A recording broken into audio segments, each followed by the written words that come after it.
Hi friends and how are you doing today? आप में से बहुत सारे स्टूडेंट ये सोच रहे हैं कि ऐसा कैसे हो सकता है कि आईएलटीएस रिलेटेड कोई अपडेट आए लेकिन मिस्टर रमनदीप सिंह आपके साथ शेयर ना करें। वेल गाइस, आप सब जानते हैं कि मैं बात किस अपडेट की कर रहा हूँ और वो अपडेट है रिलेटेड टू दी रीअपियर। आपको ये चीज़ भी शायद आपको नहीं पता होगी कि आज से 2 साल पहले ये मैंने एक वीडियो शेयर किया था जिसमें मैंने रिक्वेस्ट किया था आईडीपी को कि रीअपियर का ऑप्शन क्यों नहीं है, क्योंकि स्टूडेंट्स जो इतनी मेहनत करते हैं आईएलटीएस का एग्ज़ाम देते हैं 7, 8, 7 कितना भी रिक्वायर्ड बैंड अचीव कर लेते हैं, लेकिन किसी ना किसी एक मॉड्यूल में ऑन अ गिवन डे हो सकता है कि वो अच्छा परफॉर्म ना कर पाए या उनकी किस्मत बुरी रह गई या एग्ज़ाम की लेवल उनकी एक्सपेक्टेशन से उस पर्टिकुलर मॉड्यूल की डिफ़िकल्ट रह गई कि उनका डिज़ायर्ड स्कोर नहीं आया। अगर 10, 10+2 और बाकी सभी क्लासेस में जब आप अच्छा नहीं कर पाते किसी एक पर्टिकुलर मॉड्यूल में या एक सब्जेक्ट में, ऐसा कभी नहीं होता कि आपको सभी के सभी सब्जेक्ट्स का एग्ज़ाम दोबारा से देना पड़े।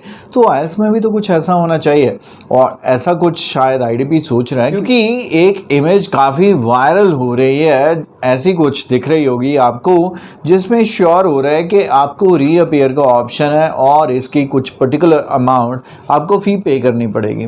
अब मैं आपके साथ जो बातें करने जा रहा हूँ इसके साथ एसोसिएटेड हैं और बहुत सारी बातें हैं और बहुत सारे कमेंट मुझे आपके चाहिए, क्योंकि हर एक चीज़ पर मुझे आपका ओपिनियन चाहिए कि आप इसके बारे में क्या सोचते हैं, क्योंकि आने कुछ वाले दिनों में ये श्योर तो है कि हमें ये रीअपियर का ऑप्शन तो रहेगा, लेकिन किसके लिए रहेगा, क्या इसका बेनिफिट होगा, किसको बेनिफिट होगा, कितना बेनिफिट होगा, एक एक करके मैं आपके साथ शेयर करने जा रहा हूँ। ये watching YouTube channel Raman IELTS coaching और मैं हूँ आपका आईएलटीएस एक्सपर्ट रमनदीप सिंह, जो आपको अपनी आईएलटीएस प्रेपरेशन में हेल्प करता है।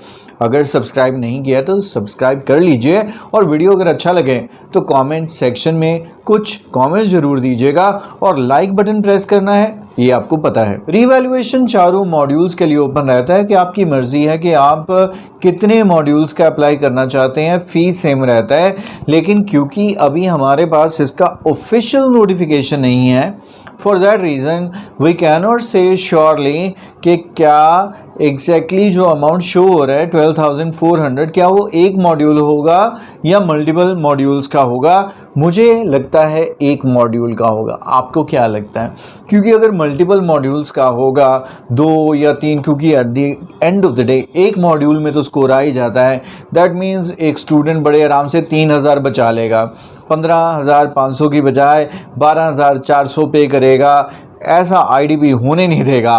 तो आपको क्या लगता है, क्या एक मॉड्यूल की फ़ीस होगी का ज़्यादा की होगी? और यहीं से हमारा दूसरा क्वेश्चन बनता है, अगर ये एक मॉड्यूल की फ़ीस है तो आपके स्कोर अफेक्टेड हैं 2 मॉड्यूल में। For example if I take writing and reading, अगर रीडिंग में 2 मॉड्यूल में स्कोर अफेक्टेड हैं तो क्या ऐसे स्टूडेंट के लिए रीअपियर एप्लीकेबल है या स्ट्रिक्टली है ही उन स्टूडेंट्स के लिए जो सिर्फ़ और सिर्फ एक मॉड्यूल के लिए अप्लाई करना चाहते हैं? और अगर एक मॉड्यूल के लिए है तो मैं कहूँगा कि काफ़ी ज़्यादा स्टूडेंट जो हैं इसका शायद बेनिफिट ले ही नहीं पाएंगे, क्योंकि एट एन एवरेज हम देख सकते हैं ऑन अ गिवन डे बहुत सारे स्टूडेंट होते हैं जिनका रिज़ल्ट 2 मॉड्यूल में अफेक्टेड होता है। तो 2 या 3, ऑफ कोर्स 4 वाले तो पहले ही बार हैं, 2-3 वाले भी इससे बाहर हो गए। अब बात करते हैं कि अगर आपका रिज़ल्ट आ गया तो कितने दिन के अंदर अंदर आपको अप्लाई करना पड़ेगा रीअपियर के लिए, क्योंकि यहाँ पर बड़ी सिंपल सी बात है। जब तो आप रीवैल्यूएशन भर रहे हैं, रीवैल्यूएशन का मतलब है मैं आपकी चेकिंग से सेटिस्फाइड नहीं हूँ। चेकिंग का मतलब ये है जिस एग्जामिनर के पास आपका स्कोर गया, आपकी एग्ज़ाम शीट गई, उसने कहा कि यार ये 5 बैंड वाला स्टूडेंट है। आप कह रहे हैं कि नहीं ऐसा नहीं हो सकता, मेरा परफॉर्मेंस बहुत अच्छा था, मैंने बहुत अच्छे से डेवलप किया अपना राइटिंग टास्क, मुझे तो 6.5 मिलने चाहिए, मैं रिवैल्यूएशन भरूंगा। आपने भर दी, रिवैल्यूएशन गई, टीम ने क्या किया, एक दूसरा एग्जामिनर अपॉइंट किया। एग्जामिनर वो इंडिया में भी हो सकते हैं, इंडिया से ज़्यादा पहले तो बाहर जाते थे, अब 21 दिन का टाइम रह गया, इंडिया में भी कई बार चेक हो जाता है।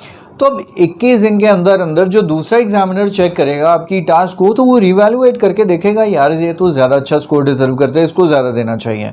इसका मतलब क्या हुआ, आप सिंपली वेट कर रहे थे, इससे ज़्यादा कुछ नहीं। लेकिन अब रीअपियर की बात है, आपको ये पता चल गया कि मेरा रीडिंग का स्कोर 5 है, बाकी सब सही है।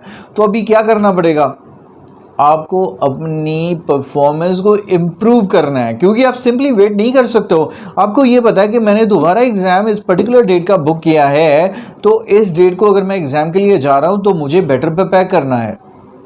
कैसे करना है आप सब जानते हैं। मुझे मेरे आइल्स इंस्टीट्यूट योर ब्राइट फ्यूचर में रेगुलर क्लासेस के लिए या ऑनलाइन क्लासेस के लिए 15 डेज दे दीजिए, सर्टेन आपकी इंप्रूवमेंट होगी। एक बैंड जब मैं आपको जरूर दिलवा दूंगा। लेकिन बात तो यही है ना कि अब यहाँ पर कितना टाइम आपको मिलेगा, this is a big question, क्योंकि उतने टाइम के अंदर अंदर आपको अपना रीडिंग स्कोर इम्प्रूव करना है माय डियर। क्योंकि अगर इम्प्रूव नहीं हुआ, एग्जाम आपका आ गया, तो दैट मीन्स क्या होगा कि अब आपका रीडिंग में दोबारा से लो स्कोर आने वाला है। और इसी बात से तीसरा क्वेश्चन आपके सामने आता है, वो क्वेश्चन ये है कि रीअपियर के कितने अटेम्प्ट मिलेंगे। You know what I mean. For example उन्होंने कहा 12 दिन, 15 दिन, 2 हफ्ते, 3 हफ्ते, व्हाट्सएवर। अब इस टाइम में अपना आपने प्रेपरेशन तो कर ली, प्रेपरेशन करके एग्ज़ाम भी दे दिया, एग्ज़ाम दिया लेकिन स्कोर फिर से लो, तो अब क्या होगा, अब ये एग्ज़ाम आपको दोबारा से रीअपियर इन रीडिंग का मौका देगा या आपको पूरा एग्ज़ाम दोबारा से देना पड़ेगा। This is a big question. और यहीं से मेरी अगली चीज़ आपके साथ शेयर होती है, क्या इसमें आईडीपी आपका बेनिफिट देख रहा है या अपना खुद का बेनिफिट देख रहा है। पहले आपके बेनिफिट की बात करता हूँ। देखिए बड़ी सिंपल सी बात है, 15,500 का एग्ज़ाम 10,000 या 11,000 के आसपास, मैं कहूँगा 11,650 अगर एग्जैक्ट फीस हो, मेरे माइंड में अगर फिगर रिकॉल नहीं हो रही तो, फिर भी 12,000 के आसपास तो आप पहले ही पे कर रहे हो।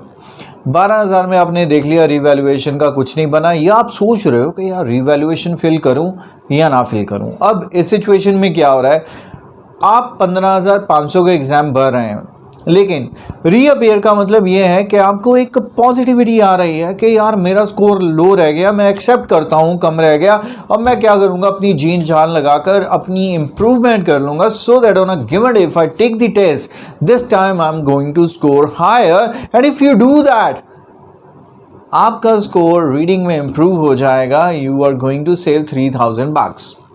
This is one aspect that you saved 3,000. What about IDP? IDP is a business organization at the end of the day. अगर IDP आपको ये ऑप्शन दे रही है, इसमें उसका भी तो कोई प्रॉफिट होगा या उसका कोई बिजनेस मोटिव होगा। एक तो गुडविल आपकी नज़रों में अच्छी बन गई, आपको लग रहा है कि यार IDP कितनी अच्छी है कि अब मुझे वो रीअपियर का ऑप्शन दे रही है।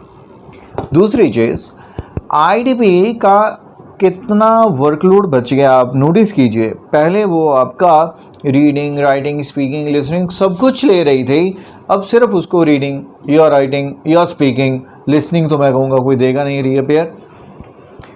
अब 3 एग्ज़ाम उसको नहीं कंडक्ट करने, 3 एग्ज़ाम अगर कंडक्ट नहीं करने, इसका मतलब ये भी है कि 3 एग्ज़ाम उसको चेक भी नहीं करने, 3 एग्ज़ाम चेक नहीं करने तो 3 एग्ज़ाम का रिजल्ट भी नहीं देना। राइटिंग के लिए उसे अलग से एग्जामिनर अपॉइंट करने पड़ते हैं, एग्ज़ाम को डिस्पैच करना पड़ता है, रिकलेक्ट करना पड़ता है, रिज़ल्ट बनाने पड़ते हैं। स्पीकिंग के लिए स्पेशल पर्सनल एग्जामिनर अपॉइंट करना पड़ता है। एक दिन में एक एग्जामिनर कितना एग्ज़ाम ले लेगा आपको भी पता है, पर एग्ज़ाम कॉस्ट बेयर करनी पड़ती है। तो अब यहाँ पर तकरीबन 15,000 के आसपास वो ले तो रहा है, लेकिन आपके 3 एग्ज़ाम वो कंडक्ट ही नहीं कर रहा। दैट मीन्स IDP का भी यहाँ पर प्रॉफिट तो है। और यहीं से मैं अपनी बात पुरानी वाली बात से कनेक्ट करूँगा कि आपको अटेम्प्ट कितने मिले। आपको 1 अटेम्प्ट मिला, 2 मिले, कितने मिले? क्योंकि अब ध्यान से सोचिए, अगर 15,500 में आप अपना रिज़ल्ट ले सकते थे अगले एग्ज़ाम में, यहाँ पर क्या हुआ कि आपका रीडिंग में स्कोर नहीं आया, तो अब आपको क्या है, अगला अटैम्प्ट अलाउड नहीं है, तो 15,500 में दोबारा से आप अपना आइल्स एग्ज़ाम कर रहे हैं तो आईडीपी ने ये अमाउंट जो 12,400 है आपसे एक बार फिर से निकलवा लिया। तो ये है कि बिजनेस पर्सपेक्टिव आईडीपी की तरफ से क्या उनको बेनिफिट हो सकता है, एट द सेम टाइम उनका वर्कलोड कम होगा, रिजल्ट्स अच्छे आ रहे हैं, गुडविल बढ़ रही है। स्टूडेंट के पॉइंट ऑफ व्यू से क्या हुआ कि अगर डिप्रेस्ड है कि मेरे इस मॉड्यूल में क्यों रह गए कम, तो पता भी था कि वीक मॉड्यूल है तो उसे रीवैल्यूएशन के लिए डूबियस होने की ज़रूरत नहीं है, प्रेपरेशन में लग जाना चाहिए और अपना स्कोर इम्प्रूव करने के लिए प्रेपरेशन करके दोबारा से उस पर्टिकुलर मॉड्यूल का एग्ज़ाम दे देना चाहिए। तो स्टूडेंट का भी बेनिफिट हुआ, आईडीपी का भी बेनिफिट हुआ, और अगर देखें सबका ही बेनिफिट हो रहा है। नुकसान किसका हुआ? आइल्स इंस्टीट्यूट्स वालों का रहा होगा, मेरे जैसे, लेकिन मैं इसको बिल्कुल भी गलत नहीं मानूंगा क्योंकि मैं खुद ही बहुत ज़्यादा डिसअपॉइंट हो जाता हूं कभी किसी स्टूडेंट के एक पर्टिकुलर मॉड्यूल में अगर कम हो जाते हैं। तो इन दैट केस आपको क्या करना है, आपको उस पर्टिकुलर मॉड्यूल की क्लासेस ले लेनी चाहिए। तो यहाँ पर भी आपकी सेविंग है कि सारा ही का सारा आइल्स दोबारा करने की ज़रूरत नहीं है, वो सिर्फ एक मॉड्यूल आपको दोबारा से ज़्यादा अच्छे से प्रैक्टिस कर लेना है, और उसके लिए नंबर तो फ्लैश हो ही रहा है, किसको कांटेक्ट करना है आपको ये भी पता है। Overall I can say it is something nice that IELTS is going to think about, और कितनी जल्दी इसका नोटिफिकेशन आता है और कितनी जल्दी हमारे पास इन सभी क्वेश्चंस की क्लैरिफिकेशन आती है, ये देखना इम्पॉर्टेंट रहेगा। आज का वीडियो कैसा लगा, मैंने आपसे पहले भी रिक्वेस्ट किया था, please share in the comment section, like जरूर प्रेस कीजिए। Thanks for watching the video, bye bye for now.